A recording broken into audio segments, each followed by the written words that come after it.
So my archfiends and chaos, your king knife is found time EX Turk, and we're at another death battle to decide. Now this could be a one-parter, two-parter, depending on if there's gonna be more DLC with Core the Immortal. But you know, this is also brought to you by Monster, Uber, Monster, Energy Brew. It's the brewed version of Monster Energy drink, so it's like natural for you. I only buy this stuff. I don't like the other stuff. I like this stuff only. Now let's get with the biggest gladiator match of Final Fantasy characters, where two big Final Fantasy characters duke it out in the ring of Deathbattle.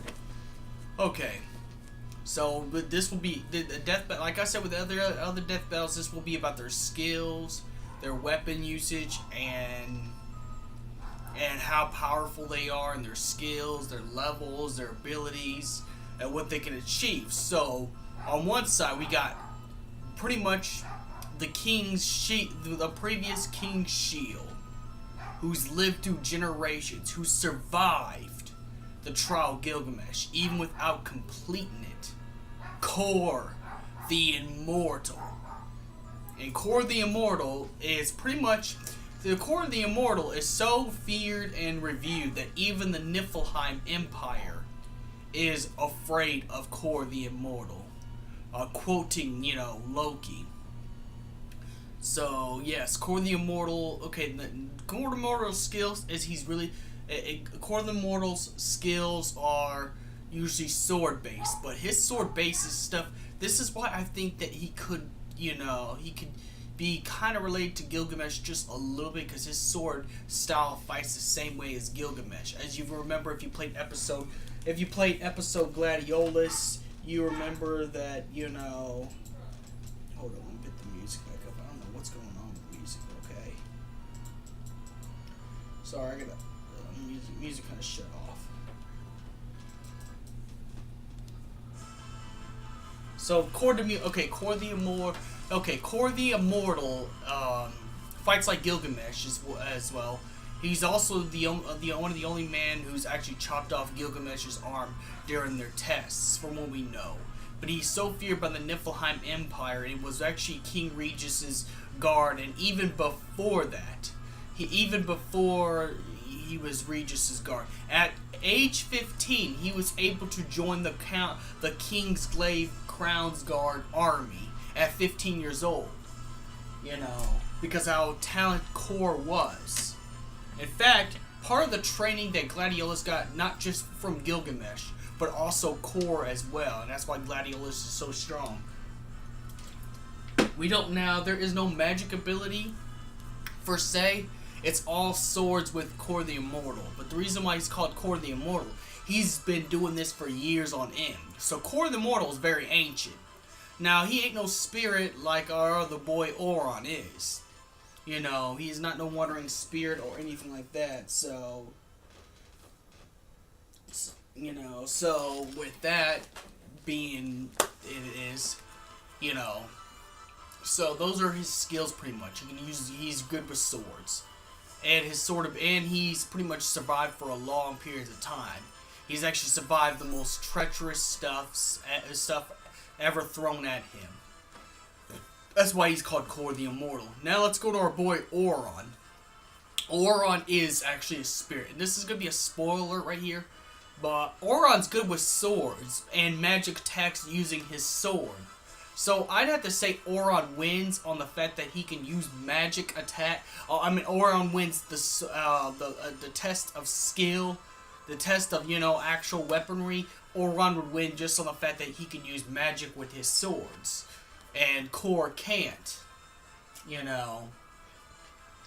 When it comes to speed, I'd have to say Core the Immortal would win on speed, because if you remember playing episode Gladiolus, he is a lot faster than Auron is, based on what we could see in the games. And even if the game wasn't turn-based, Auron is fast, but not as fast as Core. Remember, Core was the only man to block off Gilgamesh's arm. Because of that, you know, Core the Immortal will win when it comes to test of speed.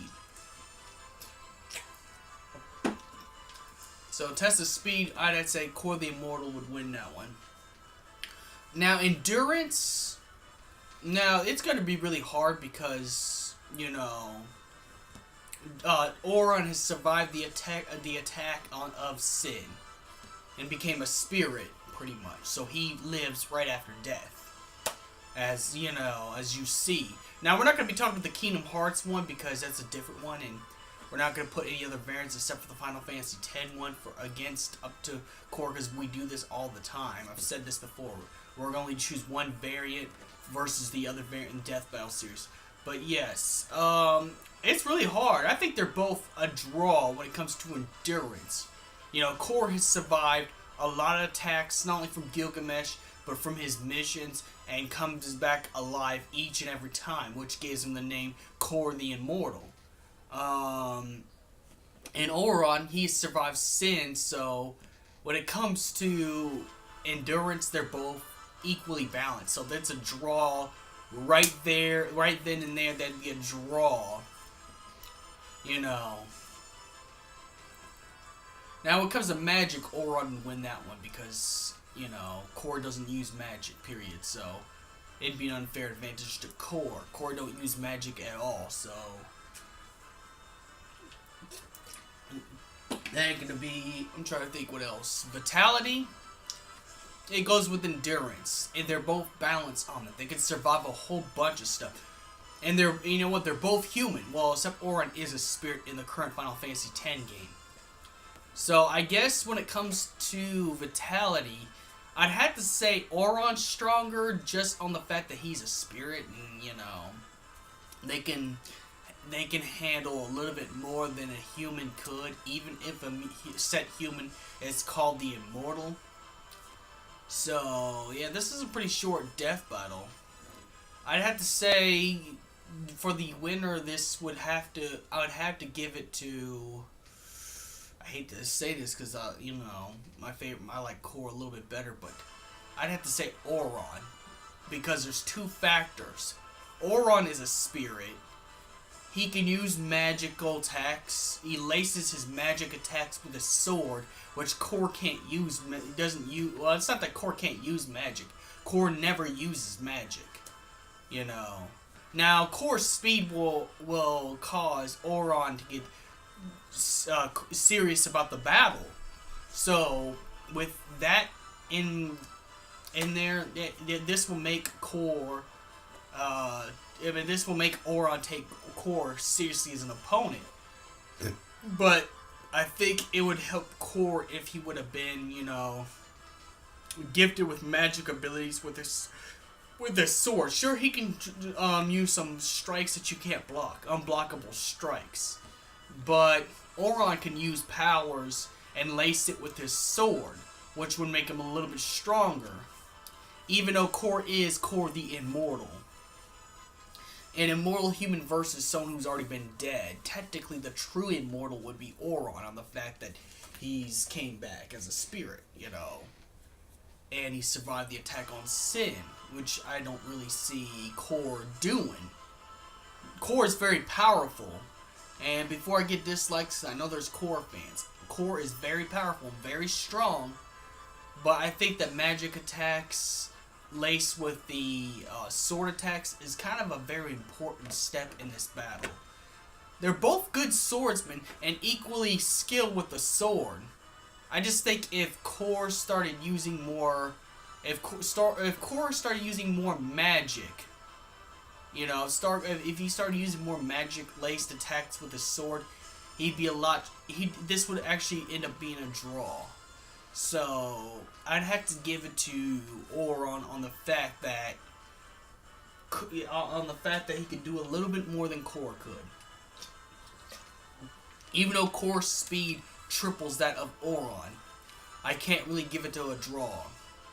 I think if Core started using more magic on his sword attacks, he would at least be completely equal or even stronger. Now, not to say Core can't beat Auron. If Core would have trained, put some magic on his sword, and trained with magic for at least 5 more years, he could actually beat Auron. So I'd had to give this round to Auron, and I did my research. So this is a shorter death battle. So may the crystal be with me. Tell me what you think in the comments. Tell me if you think Cor would have changed the outcome to be beating Auron. I want to know in the comments. So may the crystal be with you.